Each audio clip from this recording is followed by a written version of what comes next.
Welcome back to the channel, everybody. Let's get after it. I told you about 18 earthquakes that happened last night near Area 51. All I did was go to sleep, wake up, eat a bacon, egg, and cheese biscuit, and there has been 28 more earthquakes near Area 51. Yes, I counted twice, and that was last time I checked, like an hour ago, okay? There may be more now. Anyways, a geophysicist said that this is atypical. This many earthquakes, a swarm of earthquakes, does not normally happen in this area. Now, there have been 65 earthquakes in this area in the past 7 days. And look at the depth on them. That's not normal depth. Earthquakes should be anywhere between 9 and 20 kilometers down in the earth. Some of these don't even have they can't even identify how deep they are. They're on the surface level. That's not normal. Now, you may hear some folks saying that they think the government is doing nuclear testing underground in this area or adjacent to this area. And that's possible because between 1951 and 1999, over 900 nukes were tested underground in this area. But again, that stopped in 1999. That stopped, right? Hear me out though. I'm not saying that it's nukes underground. I'm saying hypothetically, what if possibility may be these missing or dead scientists aren't missing or dead, right? They were just taken underground to work on some type of project that is preparing for a future event. I don't know. I'm going to keep digging. I think in regards to the missing and dead scientists, I think the dead ones are clearly dead. I think the missing ones are either going to be found dead later on, or they've been abducted to go work on some project similar to what she's talking about here. I don't think that the explanation for these earthquakes being underground explosions makes any sense. She's the one that decided to focus in on the specific detail of these things not being as deep as they typically are. But that theory could only make sense if you completely overlook that data point. I think that specific detail should have us looking in the direction of this is coming from an outside source. Something above ground could be causing this earthquake, and that's why it's not as deep as they typically are. But before we move on to the next clip, everyone stop and think about something. We heard all this talk in Congress about how they were wanting to go do a tour of Area 51 and the connecting facilities. Then, suddenly, as if on cue, there's flooding in Area 51, fires break out all around it. There are reports of lightning storms and tornadoes, and now we're seeing rapid fire earthquakes hitting the place. Does this not sound like the government using their weather manipulation machines to try to tamper with evidence? If most of that facility is underground, maybe they're trying to create a bunch of earthquakes to destroy it. Or heck, maybe the earthquakes aren't earthquakes at all. Maybe they're picking up the aftershocks from them detonating explosives underground trying to destroy all the evidence. I don't know. What do y'all think about it? Breaking news from some of our favorite fanthropologist, Billy G. Gates. You will love to hear what he's cooking up now. This is an amazing, exceptional, and also innovative idea. He says that we should be merging biometric digital ID with bank accounts and payment systems, and that will be necessary to monitor people's health records, keep tabs on farmers, and solve the climate crisis. All of these things bundled up into one convenient token, you could say. We love farmers, we love saving the climate, and we love health records and monitoring them. So I see this as an impeccable forthcoming next step in the digital, not enslavement, but the digital freedom that's coming around the corner that they have planned for us. What do you guys think? Is this a great idea, or should we go back to horse and carriage and live Amishly? I would much rather go back to horse and carriage. Watching the daily struggles of the main characters in The Walking Dead as they garden and raise livestock and try to prepare for a long, cold, hard winter, that seems like it would be a much more enjoyable experience than the experience that I feel like the guys in the TV show Life on the Inside are having. I don't care if we lose all of our technology. If it means it's going to cost us our freedom, it's not worth it. I can live without a cell phone. What I can't live without is the freedom to wake up every day, go where I want to go, be around the people that I want to be around, and live my life the way I want to live it. We're fixing to lose all of that. But once we switch to this digital biometric ID and we give all of our info over to the government, it's game over. The only way anyone's coming back from that is to eliminate all technology. I thought this was just supposed to be like a funny meme Trump was trying to do, like, haha, I'm Jesus, you know, just Trump being Trump. But now I'm learning it might be quite a bit darker than that. Now, the image on the left of your screen is the original image. The one on the right is the one the president sent out, and you'll notice that it's been changed. And the American soldier over the president's head, the president as Jesus' head, has been changed and is now, if you look very carefully, a demon. Some kind of winged creature of hell. That's crazy. He changed the original AI photo to include that demon angel. Is that Baal? That's Baal. And let's not forget that the Rothschilds founded Israel in 1948. He was one of the founders of the Red Cross in 1867. So I just found it interesting that Donald Trump would say, I thought I was a doctor working for the Red Cross. By the way, we support them. I did post it, and I thought it was me as a doctor, and it had to do with Red Cross as a Red Cross worker there, which we support. I was like, are you signaling to the Rothschilds that, like, hey, boss, like, we've got your organization covered? I feel like people would be shocked. But I'm shocked right now because I didn't even know about it. Either way, whether it's connected to the Rothschilds or the Red Cross or what, to change the photo to include a fallen angel and what appears to be something that represents Baal, and tweet it out to your hundreds of millions of followers in a Jesus robe is signaling Antichrist. I cannot help but to agree. And what's crazy, and I'll go back and screenshot it and put it here over my shoulder, but what's crazy is when you put those photos side by side and really look at them, it doesn't appear that there's any other changes in the photo. So it doesn't look like you could even use the excuse that he put the same prompt in and recreated the image himself and it had a few differences. It is the exact same AI photo with that one difference. And I can't remember what book it's from, but we've determined last week in another clip, somebody had actually located the reference image that the AI used for that specific silhouette in the clouds. It was on a book cover, and if I'm remembering correctly, it was a demon. But the silhouette and what Trump posted matches the silhouette on this book cover basically to a T. It almost looks like someone took this AI photo and then took that image off of that book and photoshopped it into the AI photo. In fact, I'm betting that's what happened. And Trump knows that people analyze the mess out of everything he posts. There's no way that he did this by mistake. I'm not even convinced that Covfefe was a mistake. The man's not the smartest guy in the world, but he is intelligent and he's very calculated. I'm worried that he was signaling to certain people where his allegiance is. We now know the legendary kraken was real. It was not a myth. It is not fantasy. Scientists announced this week they have found the fossils of a giant octopus that would have been big enough to eat modern-day whales easily. It is possibly the biggest creature to ever exist in the ocean, okay? They are doing more research on right now to try to determine exactly how big this creature was, but absolutely monstrously huge. They found it off the coast of Japan, and my question is, how did our ancestors know about this, okay? Why did we think for so long this was just some kind of fantastical tale? Maybe they were seeing a giant squid. 1 to 2,000 years ago, people were commonly reporting on that. Right now they're saying that this fossil is like 60 million years old or whatever, and maybe that one is. But how do we know it's not still down there? Because our ancestors might have only been seeing them commonly because they were using wooden ships that don't use motors or engines, okay? If you did not know it, octopus are extremely sensitive to loud mechanical noises. In fact, they're so sensitive to it that octopus have been found with having abrasions on the inside of what their eardrums would be because the noise is so loud to them, it drives them away. So if there was something as big as a kraken, it would be even more sensitive to these noises that could drive it deep into the ocean. You guys have heard me do the podcast about the Blue 52 noise that we can hear in the ocean that they think is a whale, but no one has ever photographed it or filmed it because it's so deep down in there. What if it's this thing? What if it makes noises like a whale to try to lure whales down to the depths where it can eat it, okay?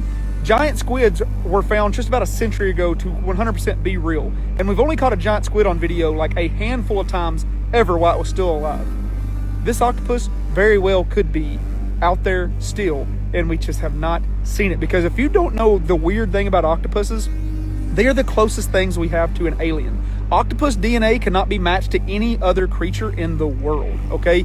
Octopus are extremely intelligent, like wildly intelligent, and we still don't know a ton of origins about octopus. So the mystery is just going to get bigger. I feel like, I think that this was really cool that we got confirmation that the kraken no longer is a mythical creature. It's real. Let's work on Bigfoot next. I'm glad he made that connection with the Blue 52 well, because that's the first thing that I thought of. What if this thing is still alive? What if a number of these things are still alive? And they're at the bottom of that trench, making that noise to try to lure whales close enough that they can catch them. Engineers have got to figure out a way to get a camera down in one of these trenches. They got to find a way to design something that can withstand all that pressure. There is no telling what is actually living at the bottom of those trenches. There's likely even animals in those trenches that were the result of the fallen angels doing these genetic experiments on the wildlife back in the days of Noah. I'm sure they did genetic experimentation on aquatic life as well. And the odds that one of the things they genetically experimented with was able to breathe underwater is pretty high. There may even be things down there that are half sea life and half fallen angel. Something's got to explain why there's a living being that can withstand the pressure that's down in those trenches. Maybe this isn't normal life we're talking about. But what are y'all's theories? Do you think this thing is still alive? The ocean's pretty good about destroying forensic evidence, so the fact that we found this thing is pretty amazing. Okay, hold on a second. This guy on Twitter booked a flight and a hotel in the Philippines to go during Easter, okay? He got this email right here from the hotel. And they said that fuel and oil prices more than doubled, temporary fuel surcharge will be applied, and in their company history they have never experienced such a sharp increase in operating costs. Then he continues that it took about a month in 2020 for the world to realize the economic impact of COVID, and lockdowns are already happening in Asia. This chart is a great representation of the magnitude of today's oil shock going to hit the Western economies very soon. So do you remember the kind of lag when it was like lockdowns and then all of a sudden the economy went friggin' upside down? And by the way, it's not just the Philippines. Vietnam, all throughout Asia, they're talking about making mandatory holidays on certain days of the week to reduce the amount of fuel they're consuming, to quell their reserves, hold on to their reserves. And this isn't even to mention the fertilizer that is supposed to be going through the Strait of Hormuz every single day, but isn't, which is going to affect the world food supply. And they do want us to have lab-grown food. But you can't have no one's going to eat lab-grown food if there's all this other real food to eat. But what if there's less real food to eat because of this fertilizer crisis? You see what I'm saying? Problem, reaction, solution. So I don't have all the answers, but we need to keep our head on a swivel here because something strange is coming around the corner. And I ain't getting no mark. I ain't getting no mark neither. And I'm certainly not getting a chip in my brain. I hate it when it feels like the clips I'm sharing with you guys are going to make your day worse, so to speak. Like it's going to leave you with this overwhelming sense of doom. I know that's just the nature of the beast with a lot of the topics that we cover, but I just want you guys to know it is not my desire to make you feel like there is no hope left. But when this many signs are pointing toward an incoming food shortage, you've got to spread the word. So I hope that clip didn't just ruin your Friday, but everybody needs to know it is time to prepare. And just a quick tip from me, one of the things that I like to do, one of the best foods that you can store long term for this type of situation is rice. You can get tired of eating rice really quick, but you can go to the store and you can get these little packets of different seasoning mixes and you can make like 20 different meals out of rice and it legitimately tastes like you're eating something completely different. And in some of these things, the seasoning is so strong you don't even miss that there's no meat in it. That's one thing I feel like a lot of people overlook whenever they're stockpiling their food for the apocalypse. Don't only pack things that you can survive off of. After 6 months of eating plain white rice and salted beans, you may not want to survive much longer.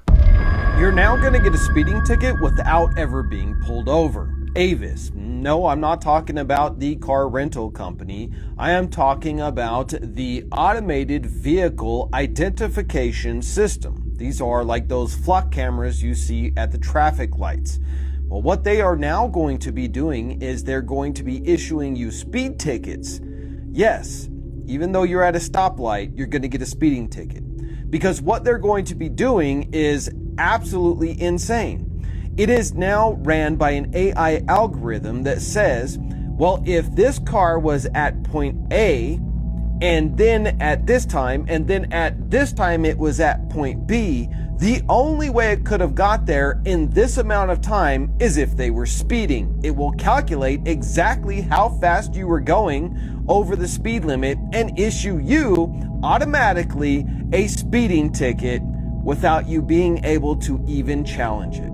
That's the future of the United States now. They're going to have these things all synced with an atomic clock or something, or they'll never get away with this. It'd be too easy to cast reasonable doubt on. But like with most things, I'm sure that the first few cases, they would have difficulty charging people, and then they would go back and they would find some legal loophole or some other law that they could bend and twist to make it say something that it doesn't actually say, and then they would use that to bring charges against people. One way or another, eventually they'll get those charges to stick. But I tell you what I really don't like about this. How easy would it be for someone to fake a printout stating that you were at this location at this time, and then you were at this location at this time? How difficult would it be for someone to open a computer program and just type out a different date and time? Does it feel like to anyone else that they're intentionally building these systems in such a way that they can be abused? They're literally creating a system that opens the door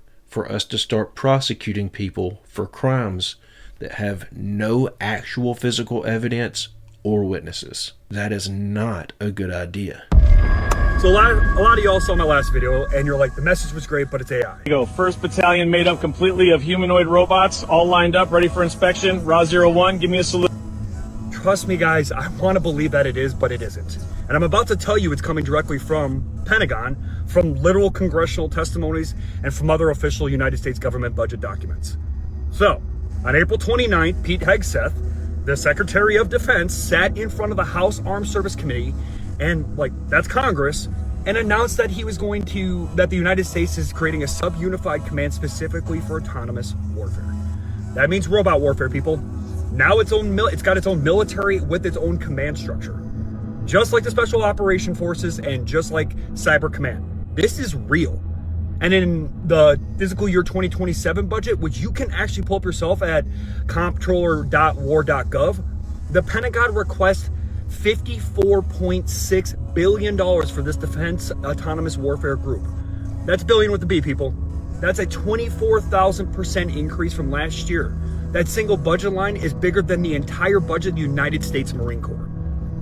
A company called Foundation Future Industries just received a $24 million contract from the Pentagon to test humanoid robots called the Phantom Mark I with the Marine Corps. These robots are 6 feet tall, AI powered, and they already sent 2 of them to Ukraine in February. They were tested on the front lines. They have already used them. The company that publicly stated they plan to provide 50,000 of these robots in 2027, that's next year. 50,000 autonomous humanoid robots designed for combat. This isn't a movie. This isn't AI-generated content, people. This is documented, funded, and being built right now.